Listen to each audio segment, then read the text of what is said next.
Bismillahirrahmanirrahim. Assalamualaikum warahmatullahi wabarakatuh. Salam sang sejati. Hijrah dari kebanyakan orang untuk menemukan kesadaran yang hakiki. Hijrah yang kami maksudkan bukan berarti Anda meninggalkan kewajiban menafkahi keluarga Anda, tetapi hijrah daripada kebiasaan kebanyakan orang kepada kesadaran yang hakiki. Untuk lebih jelasnya, mari kita buka surat Al-An'am ayat 116. Kata Allah, "Dan jika kamu mengikuti kebanyakan orang di bumi ini, niscaya mereka akan menyesatkan kamu daripada jalan Allah. Yang mereka ikuti hanya persangkaan belaka, dan mereka hanyalah membuat kebohongan." Surat Al-An'am ayat 116. Pada bait pertama Allah mengatakan, "Dan jika kamu mengikuti kebanyakan orang di muka bumi ini." Kata kebanyakan ini berarti hampir seluruhnya. Kalau kita menggunakan presentasi, kurang lebih 90%, sisanya hanya 10% saja. Sebab kata kebanyakan ini tidak bisa diartikan 50-50 atau setengah-setengah. Mengapa Allah mengatakan, "Dan jika kamu mengikuti kebanyakan orang di bumi ini, niscaya mereka akan menyesatkan kamu daripada jalan kepada Allah"? Kenapa Allah mengatakan mereka akan menyesatkan kamu dari jalan Allah? Siapa mereka dalam ayat tersebut? Mereka itu ialah yang kebanyakan. Jadi begini, bagaimana mereka mau mengajak Anda ke jalan Allah, tetapi ia sendiri tidak mengenal kepada Allah? Sedangkan untuk tahu jalan kepada Allah, tentu saja seseorang itu pun harus sudah tahu dan sudah kenal kepada Allah. Misalnya, saya kasih contoh diri saya sendiri. Bagaimana saya mampu mengajak Anda kepada jalan Allah, sementara diri saya sendiri tidak kenal kepada Allah? Saya sendiri tidak merasakan hadirnya Allah, dan saya sendiri tidak merasakan Allah dalam segala gerak dan diamnya diri saya ini. Apa yang saya ucapkan hanya sekedar ilmu persangkaan belaka, sekedar ilmu yang sebatas hafalan dari apa yang telah saya dengar. Ini contoh logisnya. Makanya jangan ikuti saya yang kebanyakan. Sedangkan yang kita tahu bahwa orang yang beragama itu harus ke dalam diri, bukan keluar daripada diri. Sebab yang perlu diperbaiki adalah diri kita sendiri, bukan diri orang lain. Saya kasih contoh lagi. Misalnya kita sholat. Begitu kita selesai mengerjakan sholat 5 waktu, yang patut kita pertanyakan setelah kita mengerjakan sholat adalah, sudah benarkah sholat kita?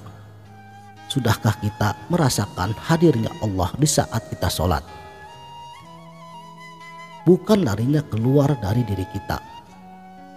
Mohon maaf, apa yang saya sampaikan di sini bukanlah ilmu kebanyakan.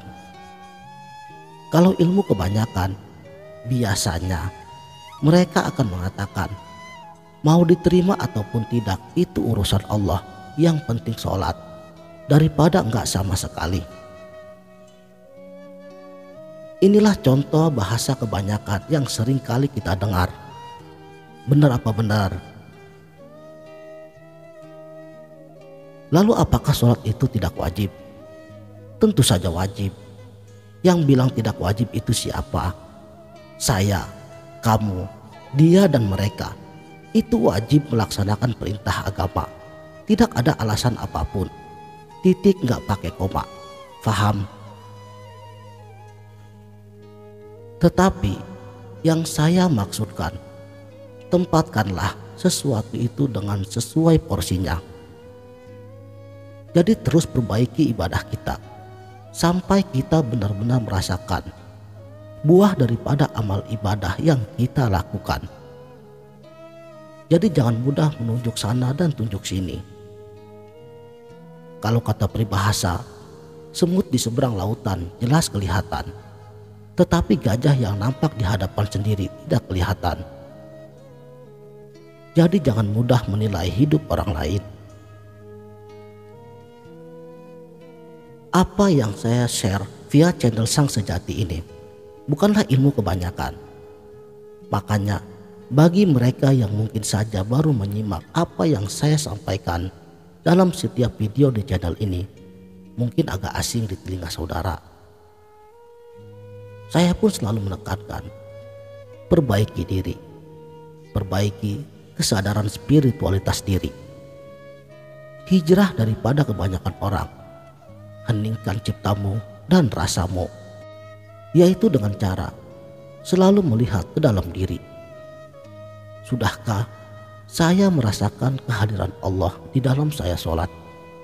Sudahkah saya merasakan kehadiran Allah dalam setiap gerak dan diamnya saya? Terus lakukan ini sehingga rasa itu akan hadir, yaitu rasa kesadaran untuk selalu memperbaiki kualitas diri agar dapat beribadah lebih baik lagi. Ini yang saya maksudkan. Bukan untuk menghukumi, apalagi sampai mengatakan seseorang yang tidak sepaham dengan kita dengan perkataan kafir, sesat, dan lain sebagainya.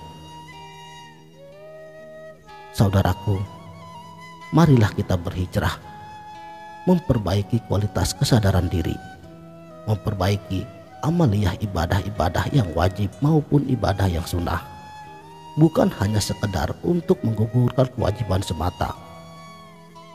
Jadi sampai di sini paham ya? Sebab dalam beragama, kita ini sedang belajar benar, bukan untuk menghukumi mereka yang belum benar. Jadi maaf saja, bahasa tauhid memang seperti ini, selalu melihat ke dalam diri. Jadi pada waktu kita menjalankan ritual ibadah, bukan hanya sekedar rutinitas untuk menggugurkan kewajiban semata. Inilah yang paling penting, yaitu mengoreksi dari apa yang baru saja kita kerjakan.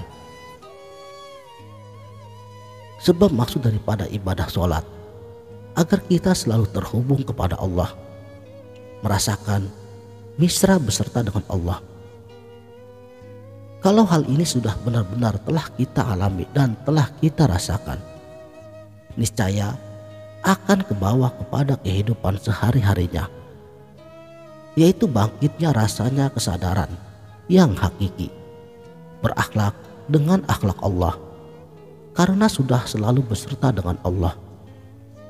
Jadi benarlah apa yang dikatakan Nabi Shallallahu Alaihi Wasallam, bahwa sholat itu dapat mencegah daripada perbuatan keji dan mungkar.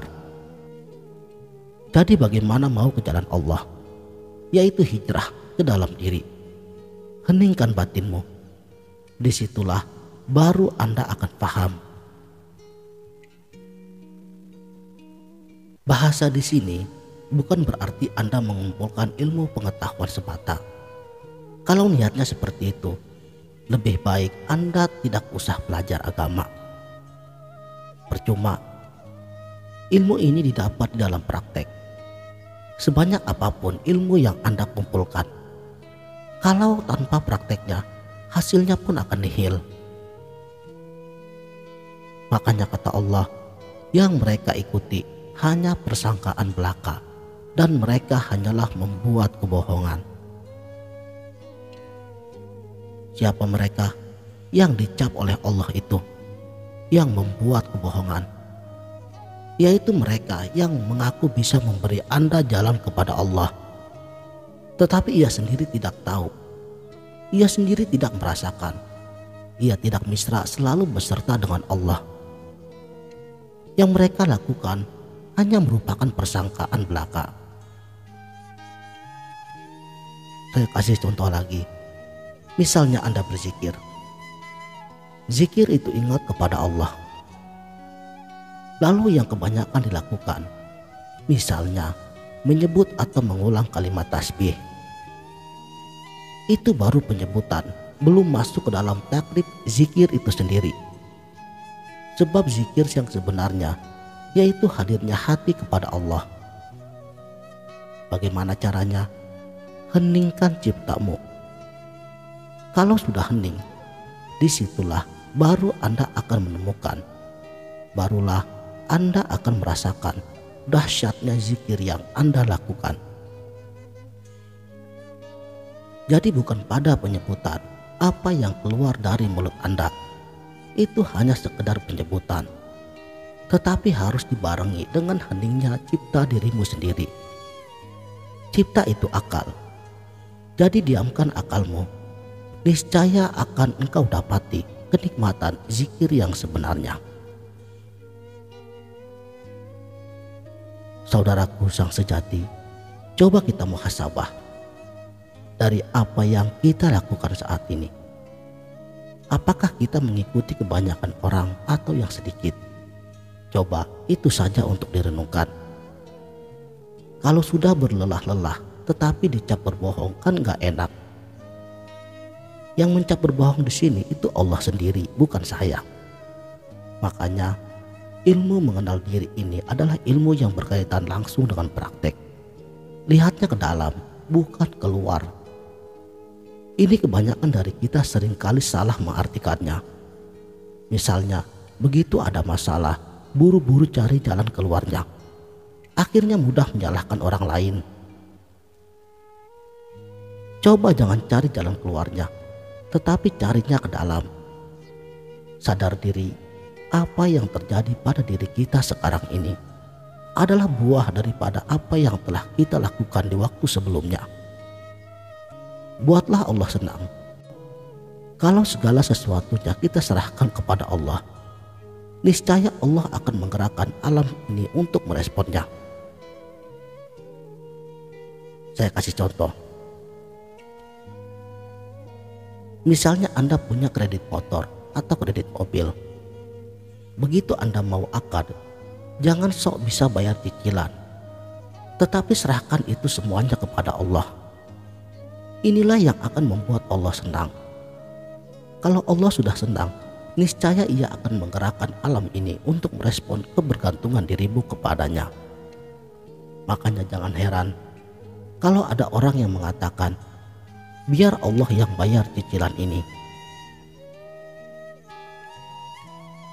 Inilah keimanan yang mutlak, bukan hanya katanya, tetapi benar-benar diiktikadkan di dalam hatinya.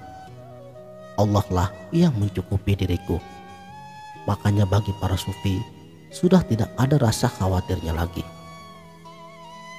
Saudaraku, marilah kita berhijrah, menjadi manusia yang selalu bersyukur, dan selalu melibatkan Allah dalam segala aktivitas yang kita lakukan. Kalau kesadaran ini telah menjadi, maka gak bakal ada khawatirnya lagi. Apapun yang ia hadapi, itu bakal selesai dengan sendirinya. Sebab alam dan beserta isinya itu tunduk kepada Allah. Makanya serahkan semuanya kepada Allah. Sekianlah. Mudah-mudahan video ini dapat bermanfaat. Wabillahi taufik wal hidayah. Wassalamualaikum warahmatullahi wabarakatuh.